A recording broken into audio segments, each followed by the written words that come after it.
이제 시간이 되었으므로 다 함께 일어나셔서 찬송함으로 주일 예배를 하나님께 드리겠습니다.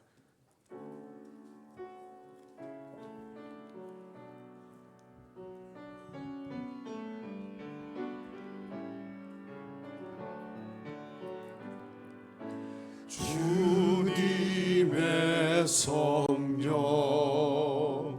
지금 이곳에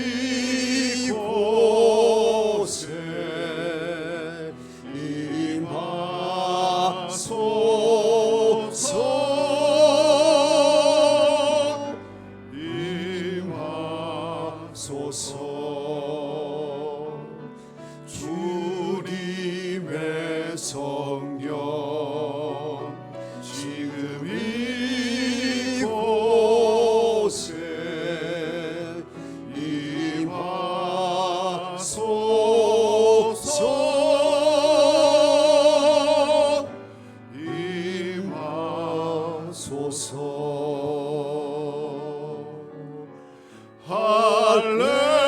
할렐루야 할렐루야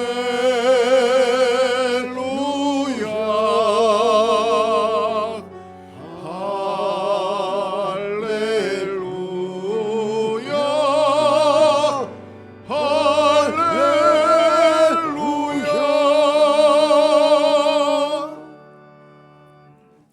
새 노래로 여호와께 노래하라. 온 땅이여 여호와께 노래할지어다. 여호와께 노래하여 그의 이름을 송축하며 그의 구원을 날마다 전파할지어다. 아멘.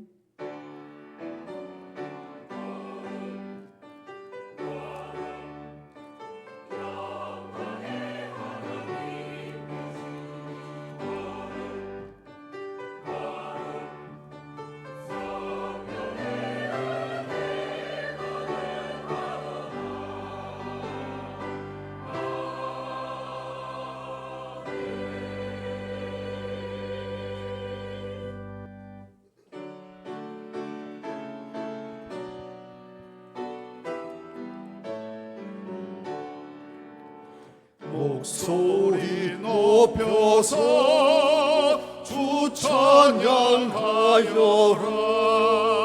영광과 권세와 존귀와 위엄을 온누리 다스리시는 만왕의 왕께 돌려라.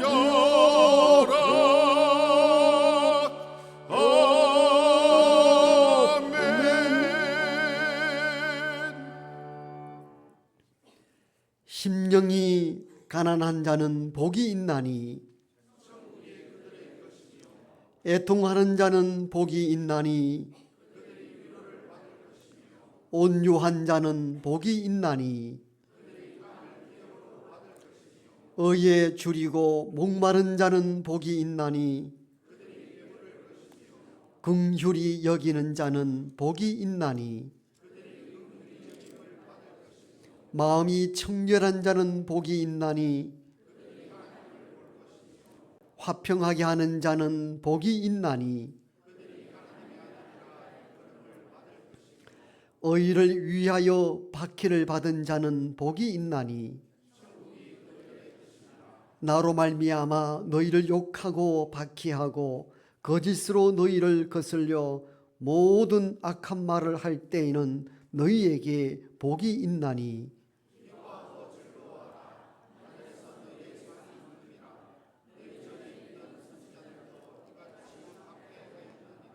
아멘. 나는 전능하신 아버지 하나님 천지의 창조주를 믿습니다. 나는 그의 유일하신 아들 우리 주 예수 그리스도를 믿습니다.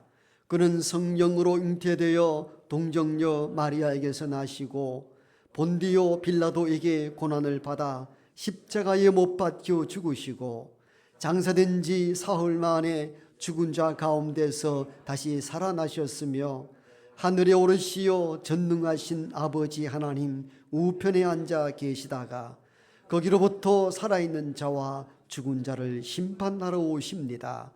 나는 성령을 믿으며 거룩한 공교회와 성도의 교제와 죄를 용서받는 것과 몸의 부활과 영생을 믿습니다. 아멘.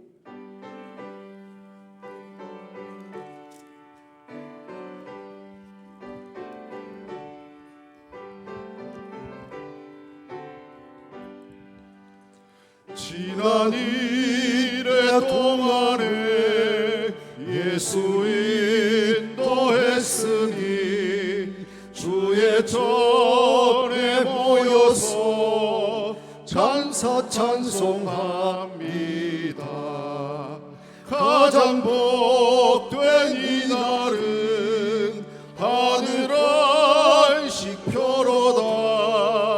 가장 복된 이 날은 하늘 안식표로다.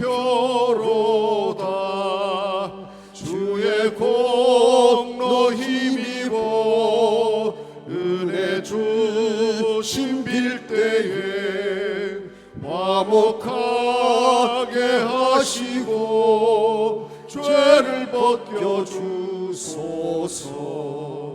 세상 걱정 버리고 은혜 받게 하소서. 세상 걱정 버리고 은혜 받게 하소서. 하나님의 이름을 찬송하러 왔으니 모임 중에 계시고 영광 나타내소서. 기쁜 하늘 잔치에 참여하게 하소서. 기쁜 하늘 잔치에 참여하게 하소서. 주의 깊은 복음을 모두 듣게 하시고 주의 은혜 베풀어 위로하여 주소서. 주님 오실 때까지 이 날 지키리로다. 주님 오실 때까지 이 날 지키리로다.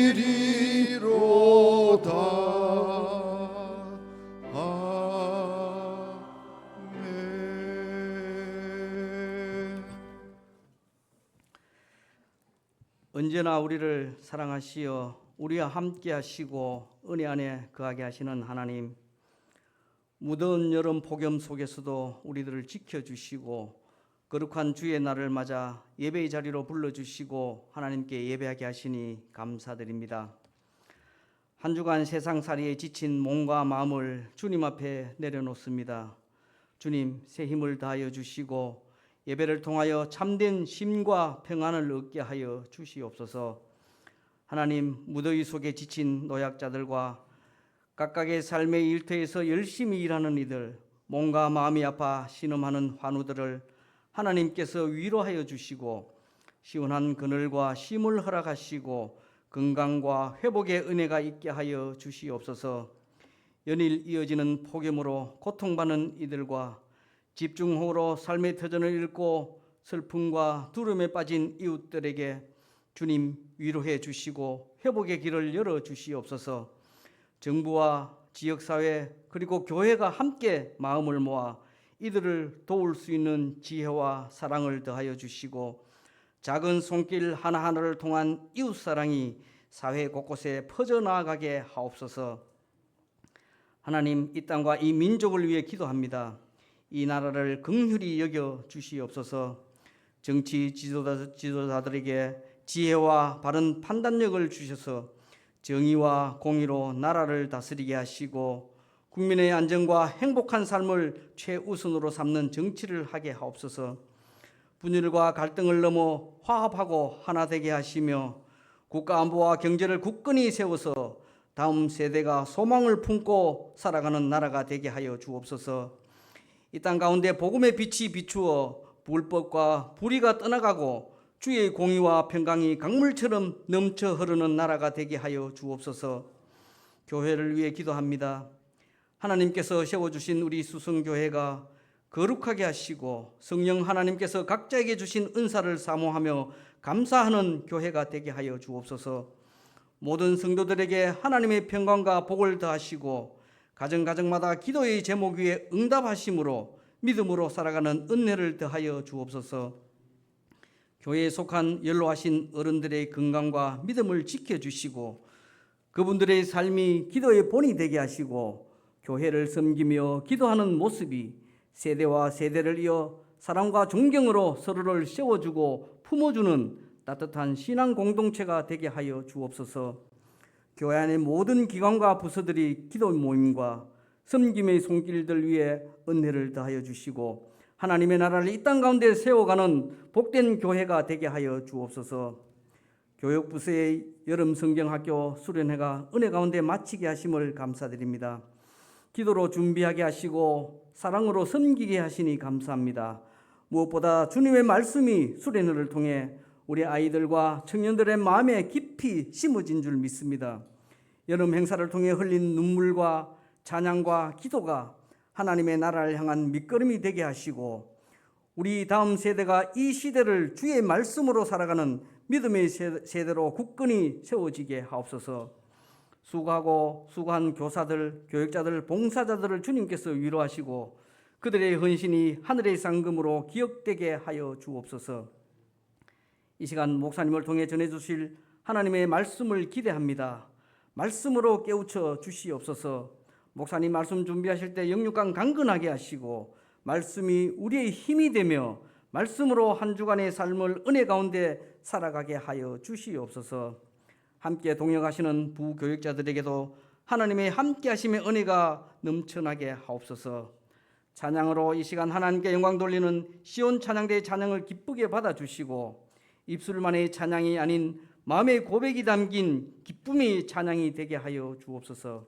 이제 은혜 가운데 예배가 시작되었습니다. 넓으신 품으로 우리를 안아주시는 하나님의 평안과 위로가 충만한 예배의 시간이 되게 하여 주시옵소서. 이 모든 말씀 예수님의 이름으로 기도드리옵나이다. 아멘.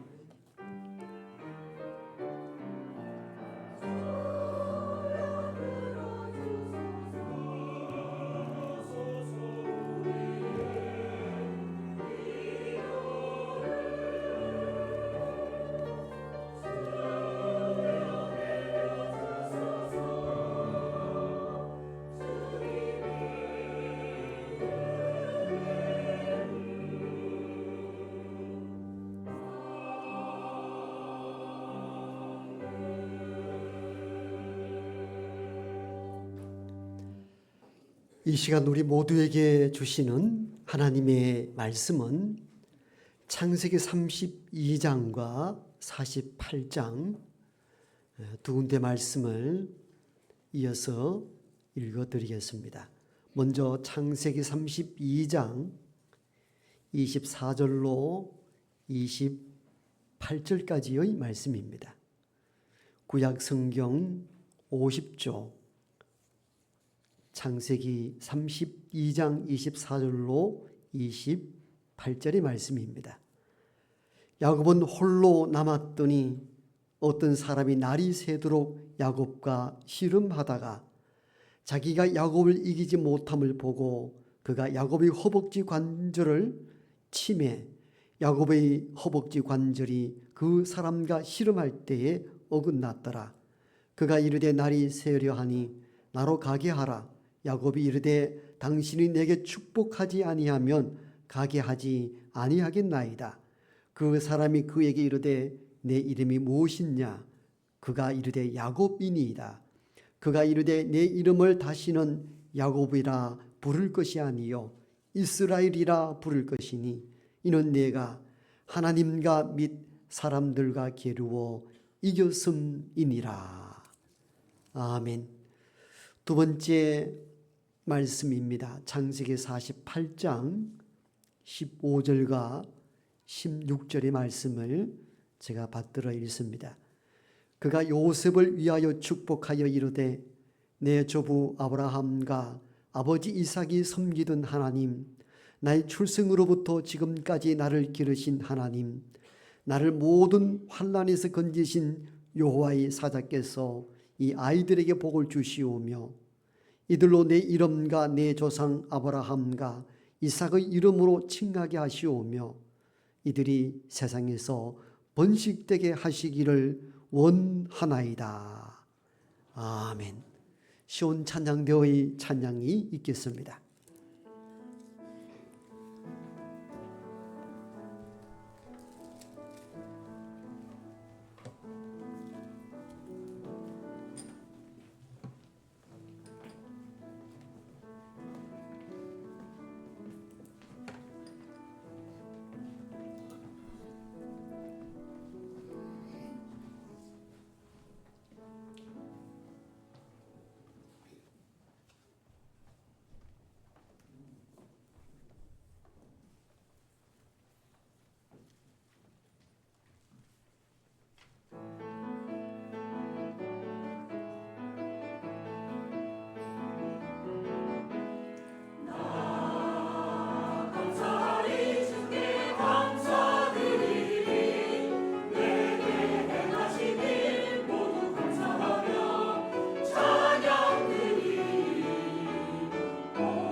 주님의 은혜 가운데 한 주간을 살다가 이날이 주님의 날인 줄 기억하게 하시고 예배하게 하심을 감사합니다.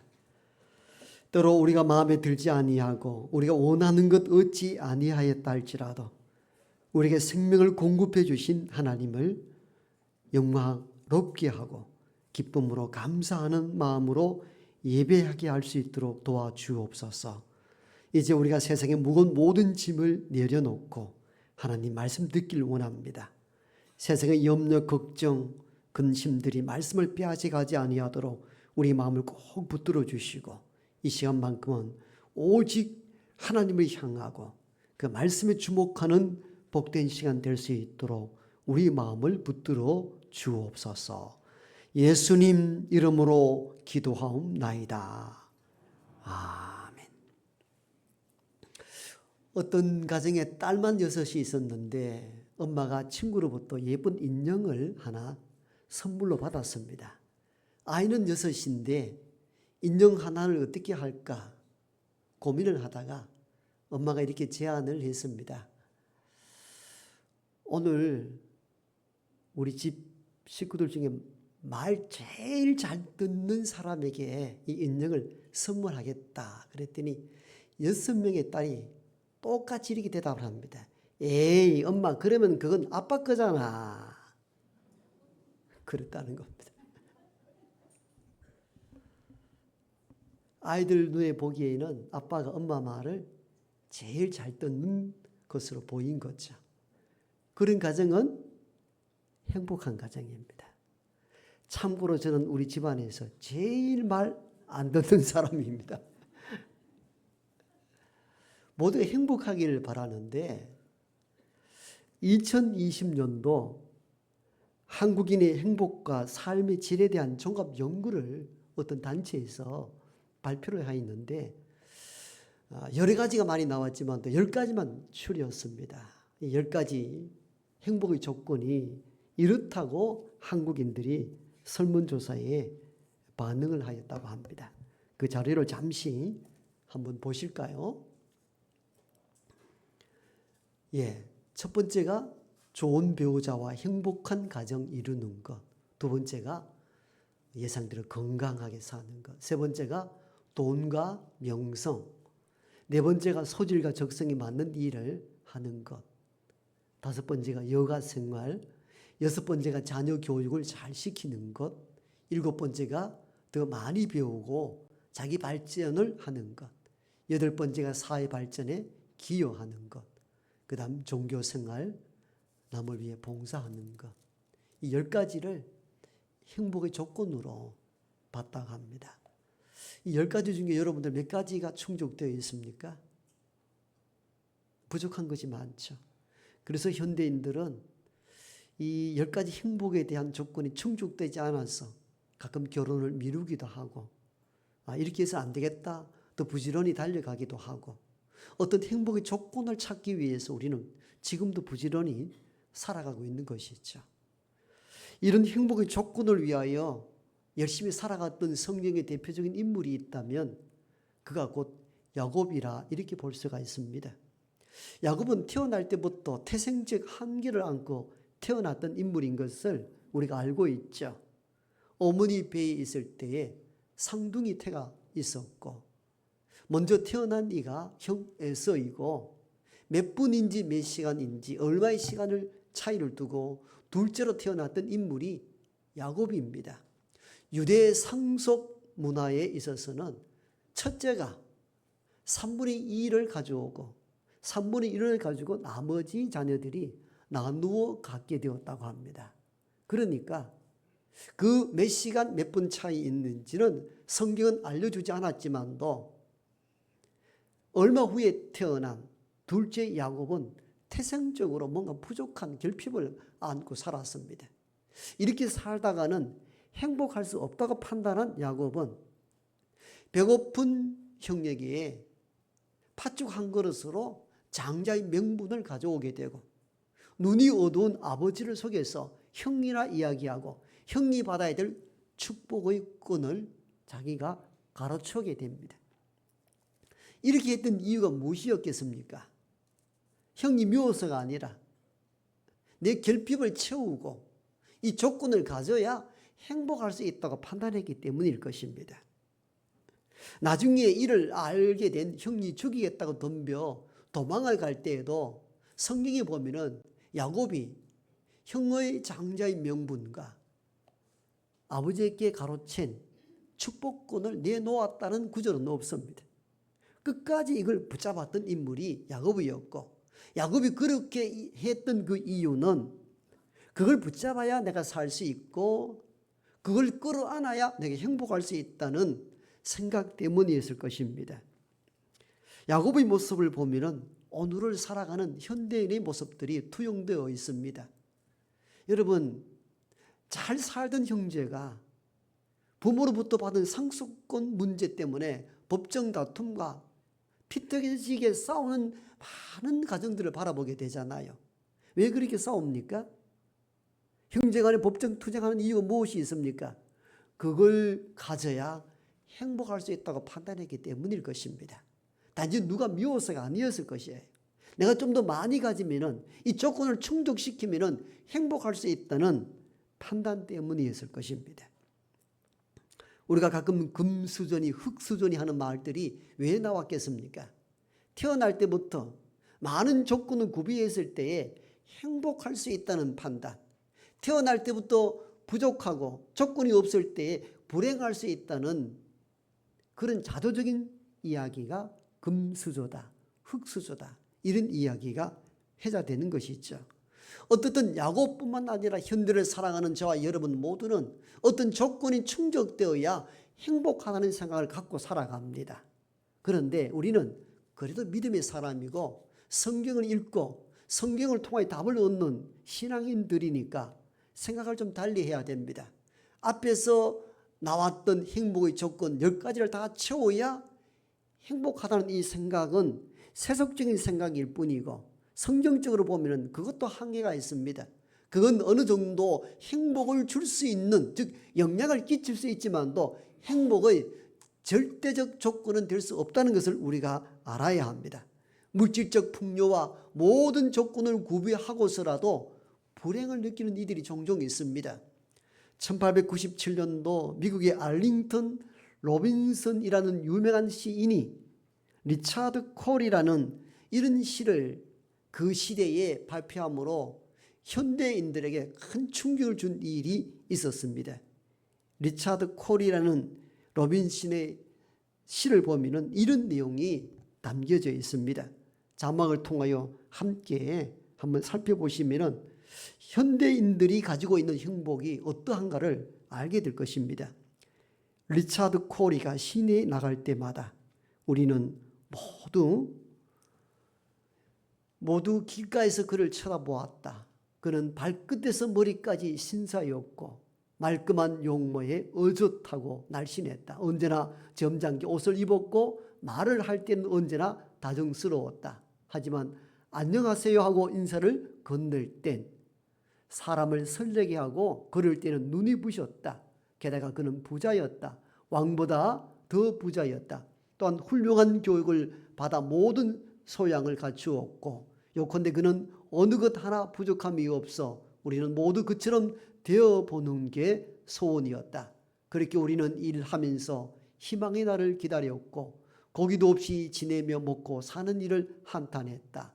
그런데 리차드 콜이는 어느 고요한 여름날 밤 집에 돌아가서 머리에 총구멍을 내고 말았다. 19세기 후반 미국 사회는 물질이 풍요하여 먹고 사는 일에 아무런 어려움이 없을 때였다고 합니다. 그러나 로빈슨은 그 현대를 바라볼 때 그 속에 깊은 고독과 절망을 안고 사는 사람들의 모습을 바라보면서 사회적 명성과 성공이 개인의 고독을 가릴 수 없다는 것을 깨닫게 되어 이 시를 발표하게 된 것입니다. 그렇죠. 물질적 풍요와 명성이 개인의 행복을 보증해 주지는 못했던 것입니다. 그럼에도 불구하고 그때부터 지금까지 사람들은 이런 행복의 조건을 빼앗고 내가 가져야 행복할 수 있다는 잘못된 생각으로 살아가는 인생들이 너무 많습니다. 결코 거기에 행복을 보장해 주지 못하는데 말입니다. 야곱을 보십시오. 형의 장자의 명분을 가져오고 아버지 속에 축복권을 가져왔을 때 행복했나요? 그때부터 불행이 시작이 되었거든요. 형과의 관계가 악화되고 부모가 함께 사는 고향을 등지고 타향살이가 시작되었습니다. 이건 우리에게 시사해 주는 바가 많습니다.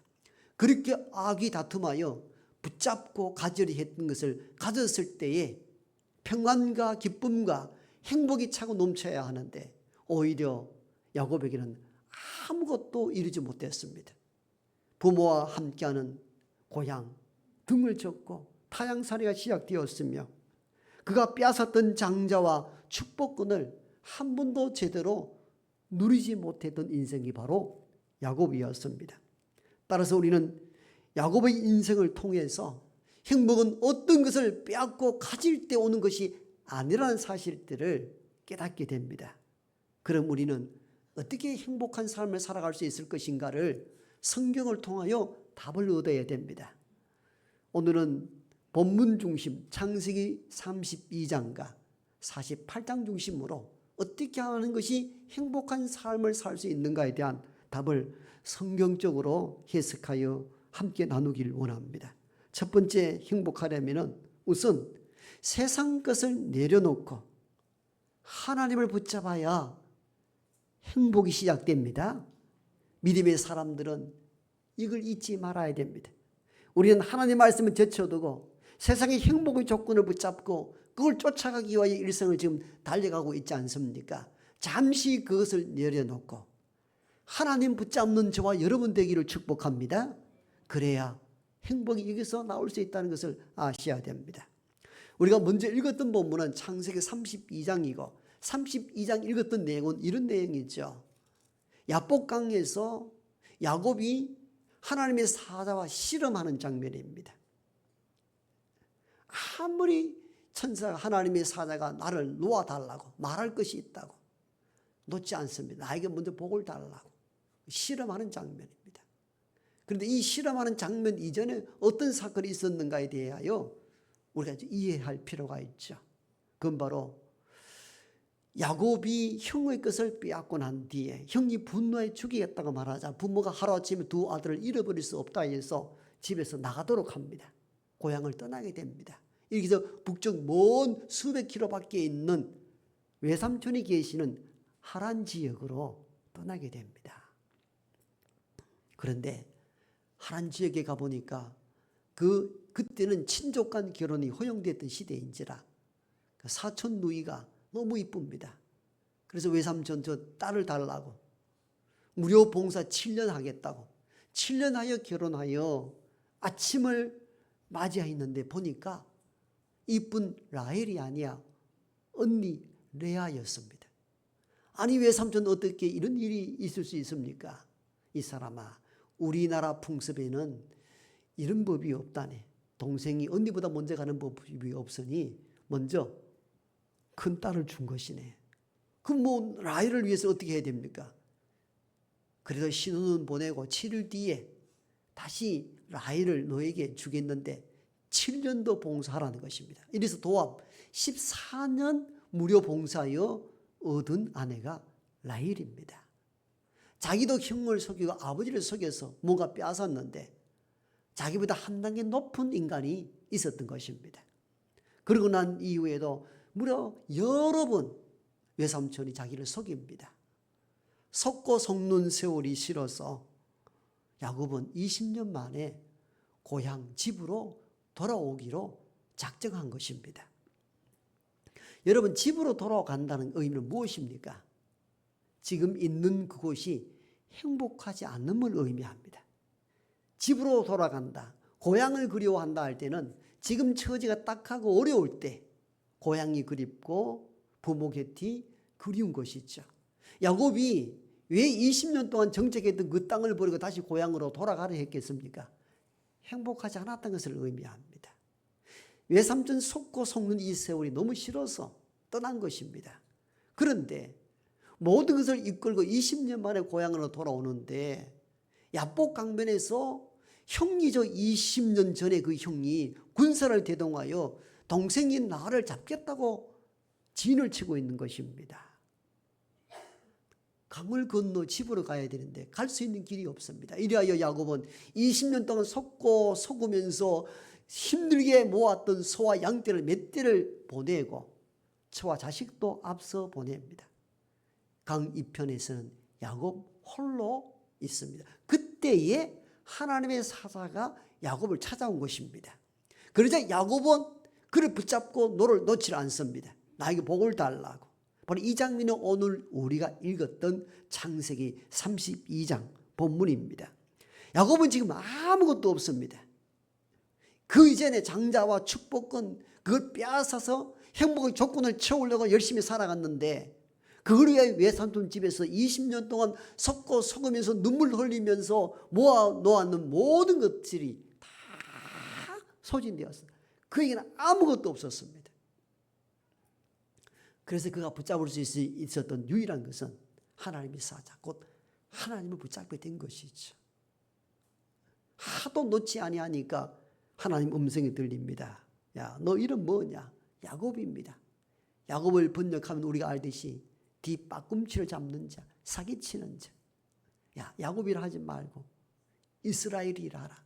이스라엘이란 국가 명이 되었는데 그 이름이 여기서 시작된 것이죠.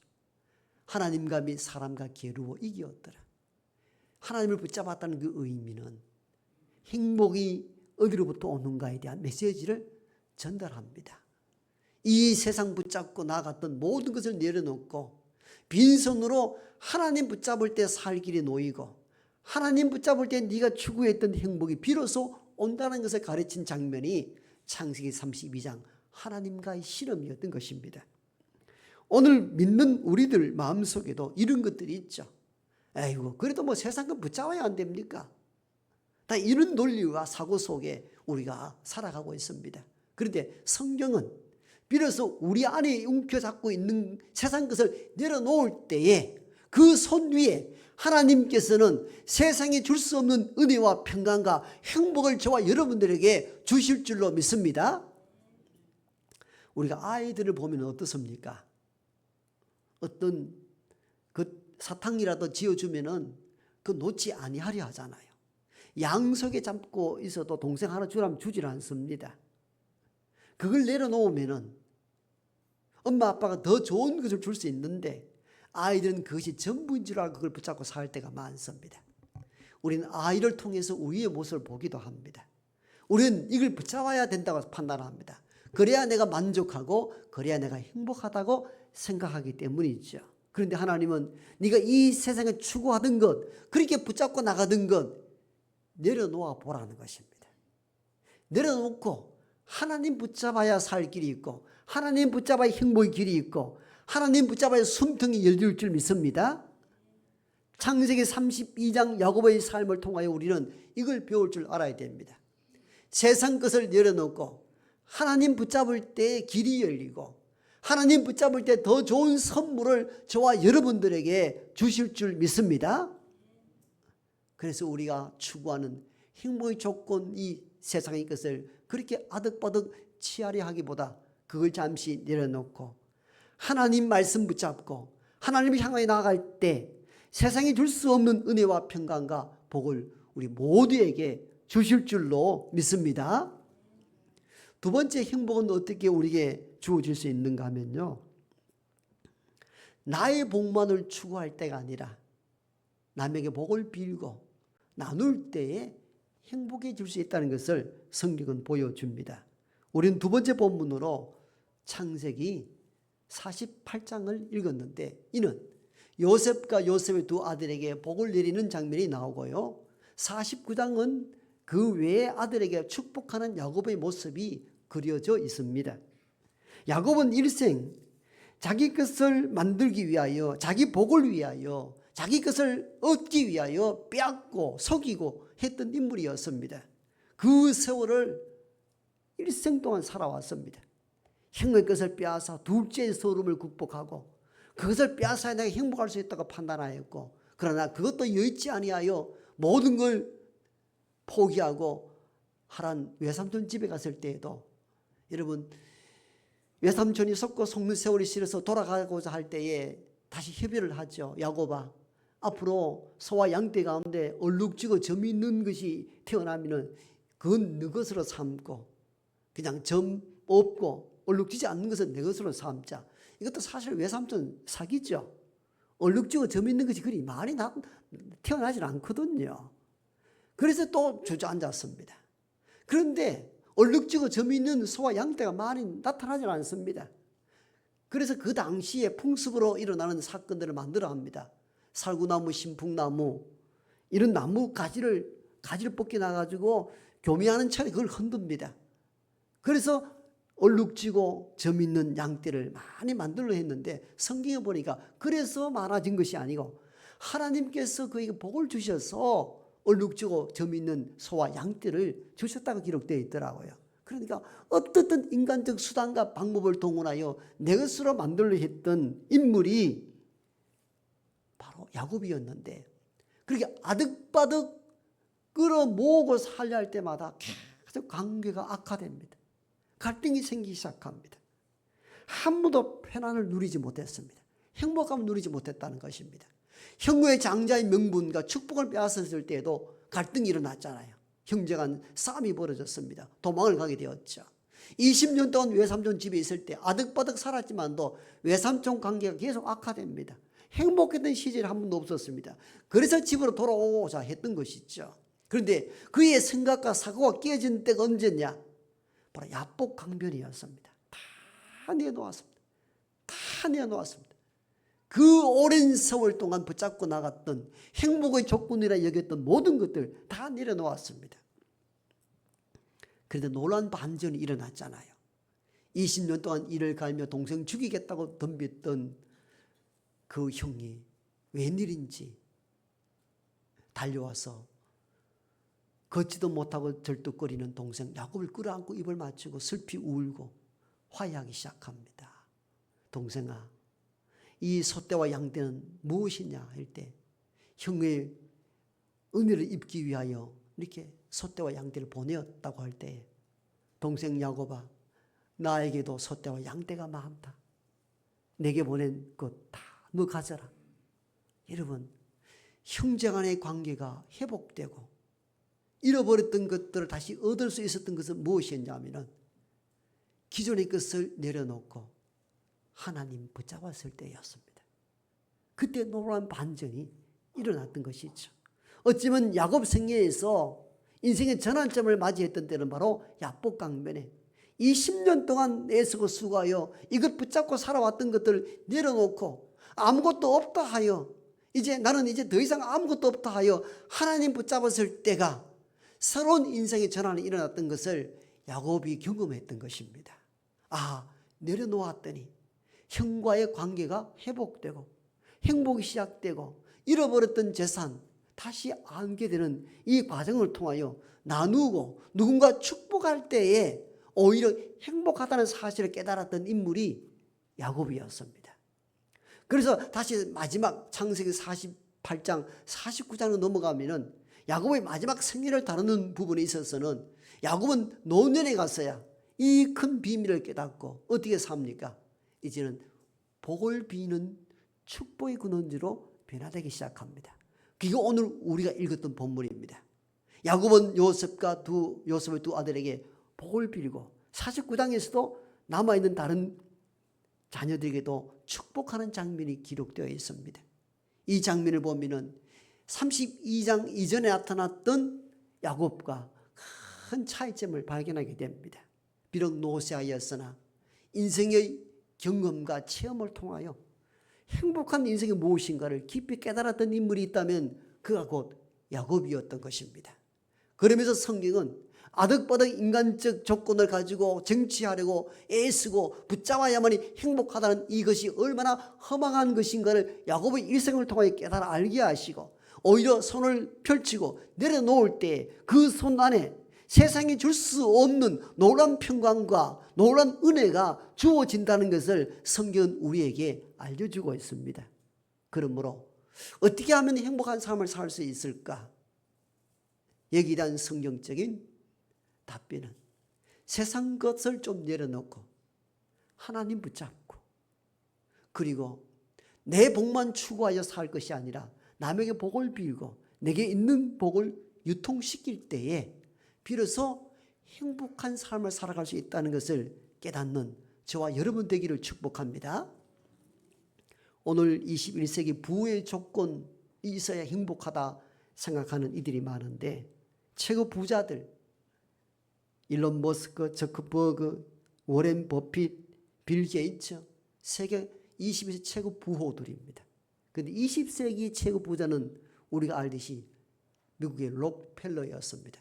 록펠러는 기독교 가정에서 자랐던 아이였는데 어릴 때부터 너무 가난해서 하나님께 늘 기도했습니다. 날 좀 부자 되게 해달라고. 하나님 지혜를 주시고 자기 성실함으로 그 나이 33살 때에 큰 부자가 됩니다. 하나님께서 꿈을 이루게 주신 것이죠. 그리고 10년 뒤 43세 때에 미국의 부호 1위, 그리고 또 10년 뒤 53세 때는 세계 부자 1위에 오르게 됩니다. 그러는 동안 돈을 벌려는 욕심과 돈을 지키려는 염려로 인해 걱정이 많아지기 시작하고 도둑 맞을 것을 염려하여 창살로 담을 치고 사나운 개를 길러봤지만도 그 염려와 불안이 가시질 않습니다. 결국은 53세 최고 부호였던 그는 55세 때에 근무력증, 탈모 증세, 불면증, 위궤양 등으로 인해서 1년을 살지 못한다는 선고를 받게 됩니다. 마지막 건강검진차 비서와 함께 휠체어를 의지하여 병원문에 들어섰는데 병원 벽면에 이런 성경의 구절을 보게 됩니다. 주는 자가 받는 자보다 복이 있다. 사도행전에 나오는 이 말씀을 읽고 눈물로 통곡하며 그 자리에서 회개하기 시작합니다. 하나님, 제가 가난할 때는 잘 살게 해달라고 기도해서 이제 돈을 많이 모았는데 지금은 그 돈 때문에 내가 죽게 되었다고 아파하며 서름 가운데 눈물로 한참을 기도하는데 어디선가 시끄러운 소리가 들립니다. 자세히 들어보니까 병원의 관계자와 어떤 소녀를 데리고 온 엄마와 논쟁이 일어난 거예요. 엄마는 돈이 없어도 이 아이를 좀 입원시켜서 수술할 길을 열어달라는데 병원에서 입원비부터 넣어야 입원시켜 주겠다는 겁니다. 옥신각신하는 이 소리를 듣고는 록펠러가 비서진에게 몰래 그 아이 입원시키도록 하고 수술 받도록 하고 퇴원까지 다 마치도록 합니다. 그 소녀가 기적적으로 회복이 되어 퇴원하는 것을 본 록펠러는 후일에 자기 자서전에 이렇게 그때를 회상하며 기록합니다. 내가 살면서 이렇게 행복한 삶이 있는지 몰랐다고. 이렇게 행복한 삶이 있는지 몰랐다고. 그때 처음 행복을 알았다는 말을 합니다. 그때부터 록펠러는 나눔의 삶을 살기 시작하였고 그 뒤 98세까지 선한의 힘을 쓴 인물이 록펠러였다고 합니다. 그는 자서전에서 인생 전반기 55년은 쫓기며 살았지만 후반기 44년은 행복하게 살았다. 이렇게 기록했다고 합니다. 무엇이 우리로 행복하게 하는가? 지금 우리 모두는 행복하려고 살고 있잖아요. 돈을 벌고 자녀에게 애틋해 하고 모든 일을 과정을 다 보면 행복하려고 하는 거잖아요. 그럼 지금 행복합니까? 지금 행복하다고 느끼는 사람이 그리 많지 않다고 합니다. 우리나라에는. 그래서 이 조건을 10가지 조건을 다 채우기 위하여 지금 살아가고 있는데 그 미래에 이렇게 살면 행복하리라 얘기는 거죠. 그런데 행복은 지금 여기에서 누려야 합니다. 10년, 20년 조건을 다 채워야 행복하다는 생각을 가지시면 안 되고 지금 여기서 행복해야 됩니다. 그게 하나님의 축복이고 선물입니다. 선물을 프레젠트, 현재라는 의미를 갖고 있잖아요. 영어로. 이중어입니다. 선물, 지금이라는 것은 영어로 똑같은 단어를 씁니다. 즉 선물은 지금 여기서 누리는 거예요. 행복을 미래에 두지 마십시오. 지금 여기에 둬야 됩니다. 그럼 목사님 이 조건도 없고 뭐 상경도 이런데 어떻게 내가 행복할 수 있단 말입니까? 그건 세속적인 사람이 하는 생각들입니다. 세상 것을 내려놓고 하나님을 붙잡아 보십시오. 세상에 줄 수 없는 평강과 은혜와 행복이 저와 여러분들의 삶 속에 찾아올 줄로 믿습니다.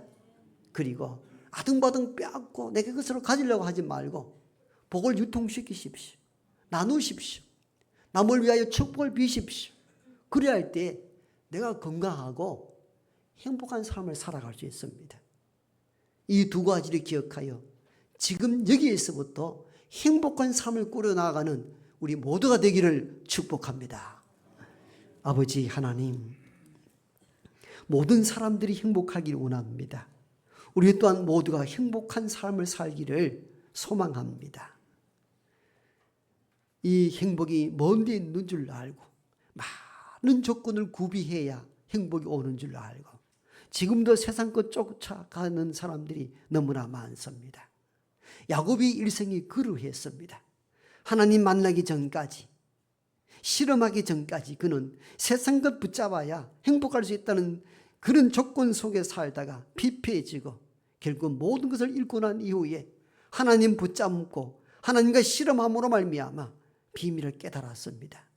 이후에 그는 하나님 붙잡고 나가고 자녀들에게 축복을 전함으로 말미암아 비록 노년이었지만도 마지막 말년은 행복하듯이 우리 모두가 이 말씀 안에서 하나님 붙잡고 나가고 남에게 복을 빌고 내게 있는 것을 나눌 때 행복이 찾아옴을 깨닫고 그 삶을 살아가므로 지금 여기서 모두가 행복한 삶을 살아갈 수 있도록 은혜와 복을 허락하여 주옵소서. 예수님 이름으로 축복하며 기도하옵나이다. 아멘. 오늘 주제 말씀을 기억하면서 행복이라는 찬송을 함께 드립니다.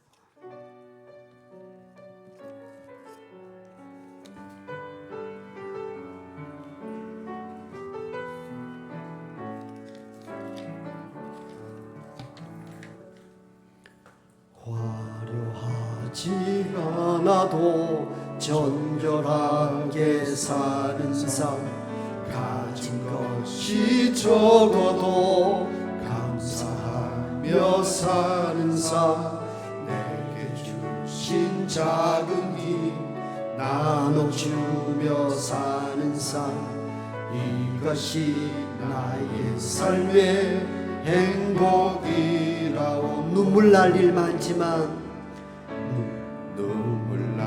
일 많지만 기도할 수 있는 것, 억울한 일 많으나 주를 위해 참는 것, 비록 짧은 작은 삶 주 뜻대로 사는 것, 이것이 나의 삶의 행복이라오. 이것이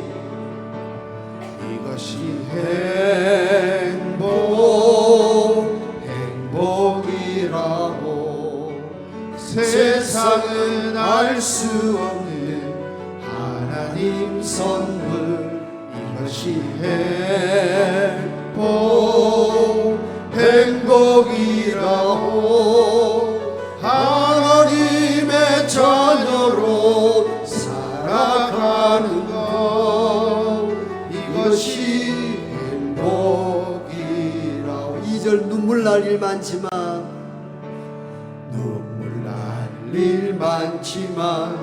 기도할 수 있는 것, 억울한 일 많으나 주를 위해 참는 것, 비록 짧은 작은 삶 주 뜻대로 사는 것, 이것이 나의 삶의 행복이라고.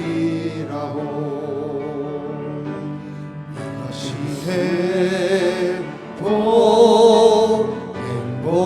행복이라고. 세상은 알 수 없는 하나님 선물, 이것이 행복이라고. 하나님의 자녀로 살아가는 것, 이것이 행복이라고. 이것이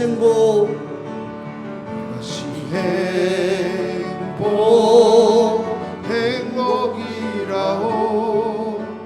하나님의 자녀로 살아가는 것, 이것이 행복이라고. 그래, 이것이 이것이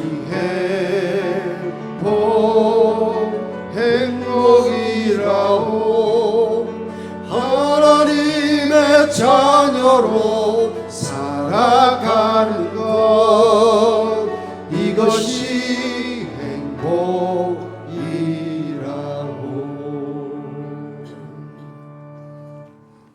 지나온 세월 돌아보니 모든 것이 하나님의 은혜임을 깨닫습니다.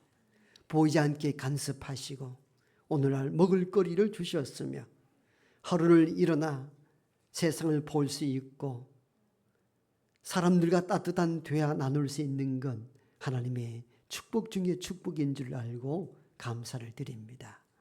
비록 화려하지 않아도 가진 것 많지 않아도 감사하며 살 수 있는 것이 가장 큰 행복인 줄 알고 감사를 드립니다.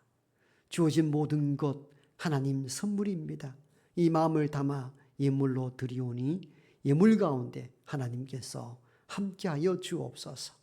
지금 이 시간에도 병과 사투를 벌이며 힘든 시간을 보내는 이들이 있습니다.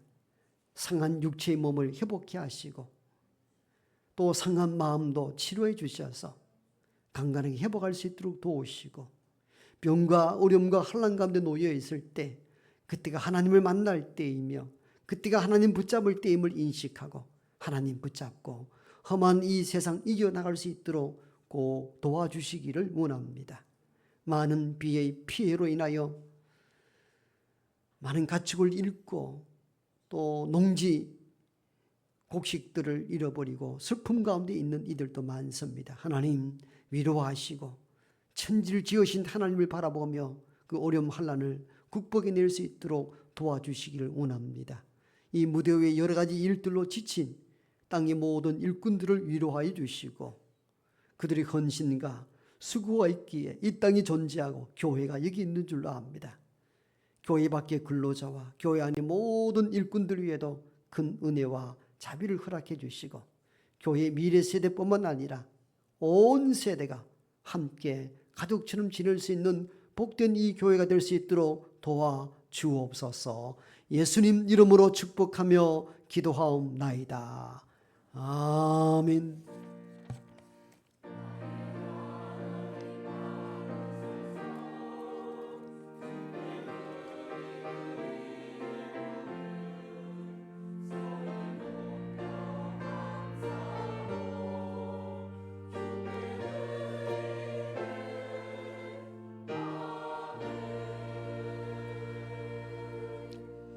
네, 따뜻한 마음을 담아 앞뒤 좌우분께 인사하십니다. 사랑하고 축복합니다.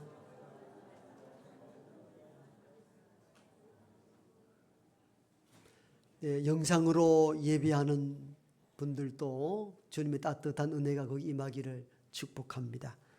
주보 중심으로 교회 소식 몇 가지 알립니다. 여러분의 기도와 또 물질 또 그리고 몸으로 봉사해 주셔서 여름 교회학교 행사가 모두 은혜 가운데 잘 마무리되었습니다. 당일을 대표하여 고마운 말씀을 드립니다. 2부 예배 후에 1, 2 권사의 모임 있고 오후 예배 후에는 정기당의 모임 있습니다. 다음 주는 기간별 원래에 있으니 임원진들은 미리 잘 준비해 주시면 고맙겠습니다. 교회학교 여름 행사 보고 예배와 헌신 예배로 드리게 됩니다. 금요 기도에 이번 주까지 휴강하게 되고 자율 기도로 드리게 됨을 참고해 주시면 고맙겠습니다. 무더위 여름 쉼터를 교회에서도 운영합니다. 이웃 주민들이 혹시 무더위에 지쳐 있을 때 알리셔서 교회에서 잠시 쉬고 갈 수 있도록 그리고 홍보해 주시면 고맙겠습니다. 박미진 목사님은 이번 주 휴가 다녀올 예정입니다. 또 귀한 성경 통독해 주신 장로님 감사를 드리고 우리 모두가 1년에 1독씩 성경 통독할 수 있도록 함께해 주시면 고맙겠습니다. 초교파 여평신도회에서 연합 집회가 진행 중에 있습니다. 내일부터 화요일까지입니다. 오전 10시, 오후 2시, 저녁 7시 대구 서문교회에서 누구나 참여할 수 있다고 하니까 함께 은혜 시간 되기를 바랍니다. 그 외의 소식은 주보를 참고하시고요. 금주에 암송 구절 함께 고백해 봅니다. 시작. 하나님께서 구하시는 제사는 상한 심령이라. 하나님이여 상하고 통렬한 마음을 주께서 멸시하지 아니하시리이다. 시편 51편 17절 말씀. 아멘. 다 함께 일어나셔서 마지막 찬송하고 축도함으로 2부 예배를 마칩니다.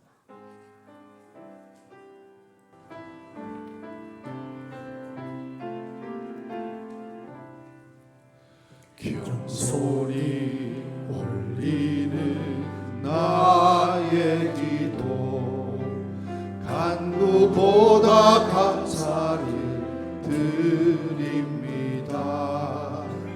응답하심도 거절하심도 기다리라 하심도 그저 감사. 간절히 올리는 나의 기도 간구보다 감사를 드립니다. 기쁜 날에도 고통 중에도 주가 일하심을 믿음 감사. 감사 위에 감사를 덮을 때 은혜 위에 은혜가 쌓이네. 모든 일에 감사 모든 순간에 그리 아니하실지라도 감사. 감사 위에 감사를 덮을 때 은혜 위에 은혜가 쌓이네. 모든 일에 감사 모든 순간에 그리 아니하실지라도 감사. 이제는 여기 우리와 함께 하시는 우리 구주 예수 그리스도의 은혜와 하나님의 크고 놀라우신 사랑하심과 성령의 내주 교통하심, 이제는 하나님 말씀처럼 내 손에 있는 것을 놓고 하나님 붙잡고 복을 유통시키며 살아가기를 작정하는 여기 모인 하나님의 모든 권속들과 병과 혼란과 어려움 속에 신음하는 땅의 모든 백성들과 이곳에 나오고 싶어하나 육신이 연약하여 영상으로 예배하는 흩어져 있는 모든 교우들 머리 위에 이제부터 영원토록 함께 하옵시기를 간절히 축원하옵나이다. 아멘.